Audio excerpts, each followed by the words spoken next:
there's a moment you never talk about. It happens in complete silence, in the bathroom, in the kitchen, on your bed late at night. You're alone, yet you hear a voice, your own, speaking without permission. A stray sentence slips out of your mouth as if someone inside you pressed unmute. And for a split second, you don't feel like the one who said it. You feel like the one who heard it. That moment is strange, isn't it? Strange enough that you pretend it didn't happen. Strange enough that you never ask the real question. Why did a part of you speak before you even had a thought? Imagine this. Your mind is a house with lights in every room. Most days you live in only one, the bright, present, polite version of yourself. But sometimes a door cracks open in the dark hallway, and a voice from a room you've avoided for years finally steps out. You call it talking to yourself. Psychologists call it self-dialogue, but the truth is far more unsettling than either. That voice isn't random, it isn't accidental, it isn't meaningless. It is the most honest part of you, and it only speaks when it knows you're finally listening. So if you've ever whispered something you didn't plan to say, if you've ever heard your own voice break the silence for no reason, you're about to understand why. Not the simple answer, the real one.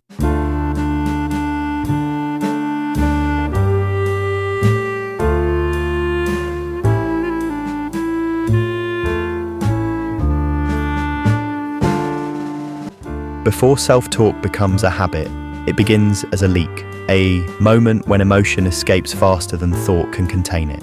It happens when your stress peaks, your mind overloads, or your body reaches its threshold. The whisper isn't communication, it's overflow. Think of your mind as a container. When the weight inside gets too heavy, it finds a seam, and whatever has been suppressed the longest escapes first. This is why the voice appears in mundane moments. Your guard drops, your emotional armor loosens. The mind sees a gap and takes it, not to warn you, but to lighten you. This isn't self-talk, this is pressure release, the first signal that your inner world is carrying more than you think. Long before you ever talk to yourself, your brain does something extraordinary. It uses sound to organize chaos, not speech, not sentences, just sound. Neuroscience calls these micro-vocalizations. Tiny fragments your body pushes out when thoughts become too dense to stay silent. It's not emotional, it's mechanical. Just like your eyes water when something is too bright, your mind speaks when something is too heavy. In this chapter, we're not talking about childhood trauma or loneliness. We're talking about architecture, the blueprint of a mind that refuses to collapse under its own weight. Your brain uses sound the way a computer vents heat, not to communicate, but to survive. This is the moment before self-talk becomes a companion, before it becomes a voice you recognize, before it becomes a conversation. As you entered adulthood, the world taught you something unspoken. Your internal voice wasn't meant to be shared, not fully, not honestly. You learned to hold your expression steady even when your stomach knotted. You learned to nod, smile, agree, manage, perform. And you built a version of yourself that could navigate jobs, relationships, responsibilities, even when your inner world was trembling. This is the mask almost every adult learns to wear, the mask of "I'm fine." But while your outer self adjusted to expectations, your inner voice didn't disappear. It simply adapted. It spoke more quietly, more selectively, only when the world wasn't watching. You hear it when you're finally alone, when the day loosens its grip, when the performance ends. You rehearse conversations that drained you. You whisper things you didn't have the courage to say. You release truths your outer life never makes room for. That's when your inner voice steps forward, again. Not because you're losing control, but because you're finally safe enough to feel. It emerges in the spaces where the mask falls away.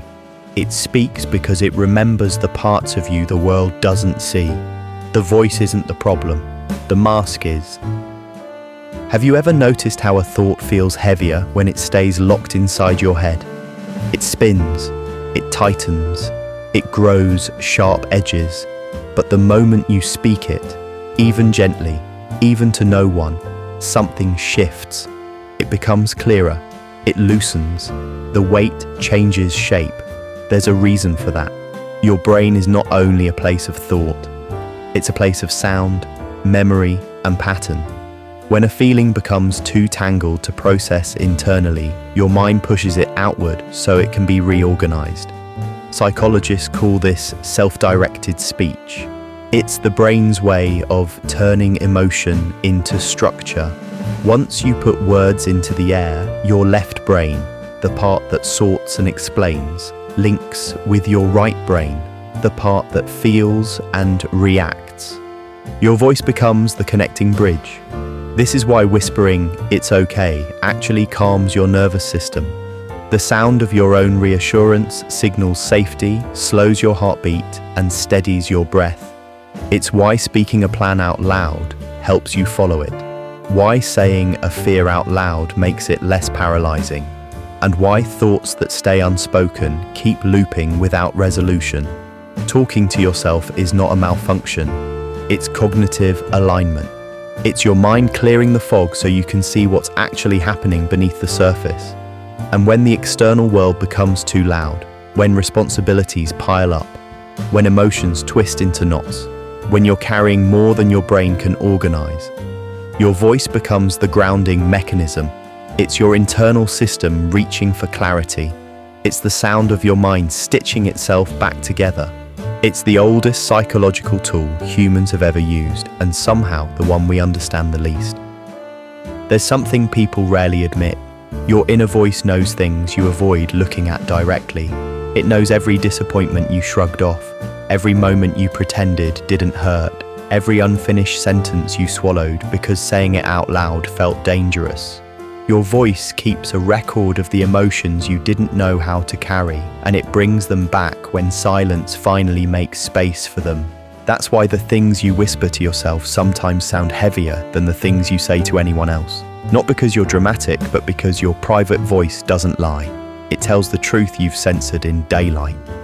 Sometimes that truth is soft, a reminder you deserve rest, a whisper that you've tried your best, and a gentle nudge that you're hurting even when you've convinced everyone else that you're fine. But sometimes the voice carries a sharper edge, not because it wants to hurt you, but because it's echoing pain you never released.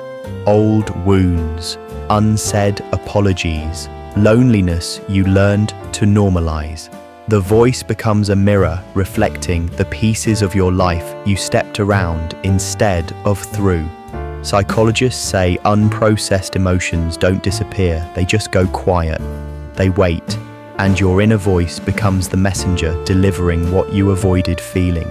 You're not weak for hearing it. You're human. You're built to remember the things your mind tried to bury. And the voice doesn't speak to punish you. It speaks because some part of you is finally ready to understand what you've been carrying. When you talk to yourself, you're not revealing madness. You're revealing memory, the kind that asks to be acknowledged before it can let you move forward. There's a reason the world becomes uneasy when someone is comfortable in their own silence. We live in a culture that celebrates noise, the kind you can post, share, display, prove. So when you sit with yourself, truly sit, people don't know what to do with that. Stillness exposes things most avoid, the thoughts they mute, the emotions they postpone, the truths they never let surface. Self-talk confronts the very thing society teaches you to outrun, your inner world. And instead of seeing that as strength, people label it as odd or unstable. Not because it is, but because it reminds them of the conversations they're afraid to have with themselves. Your quiet becomes their mirror, and most people aren't ready to look. But honesty demands a balance. Because the voice inside you isn't always gentle. Sometimes it becomes the place where old hurts echo louder than any whisper. When life never taught you where to put your pain, You end up putting it inside yourself, and the voice you rely on to soothe you can become the same voice that revisits what you never healed. It's not betrayal, it's residue. Emotions you carried alone for so long that they shaped the tone of your inner world. And here's what most people never realize. When you depend only on your internal voice for comfort, the outside world can begin to feel unnecessary, or worse, unsafe. You stop reaching out because the voice already understands. You stop explaining yourself because the voice already knows. Slowly, you live behind the walls you built to survive, walls even you struggle to climb. This isn't weakness, it's what happens when someone becomes their own shelter for too many years. But this, right here, is where healing begins. Not by silencing your voice, not by fighting it, but by learning how to speak back to it differently. People think self-talk is random. It isn't. It's memory speaking through emotion, and you have more influence over its tone than you were ever told. When the voice trembles, answer with steadiness. I'm here, I'm listening. When it sharpens into criticism, speak with softness. I'm trying. That's enough for now. This isn't pretending. This is retraining the part of you that grew up without enough kindness. Psychologists call it inner reparenting, the act of giving yourself the presence you were missing, so your inner world stops operating in survival mode. The goal isn't to control your voice, it's to turn it into an ally, one that grows gentler because you finally became gentle with yourself. And when you begin to understand this voice, when you stop running from it, a quiet truth reveals itself. You were never talking to yourself. You were talking to every version of you that had to stay silent. The child who swallowed emotions to keep the peace. The teenager who carried burdens no one saw. The adult who learned to look strong while breaking quietly inside. Your voice is the thread connecting all of them. It's the proof that you never abandoned who you were, even when life tried to pull you away from yourself. So, the next time a whisper escapes your lips in an empty room, don't dismiss it, don't call it strange, listen, because that voice isn't trying to expose you, it's trying to return you to the person you've always been becoming. The conversation you've been avoiding is the one that finally brings you home.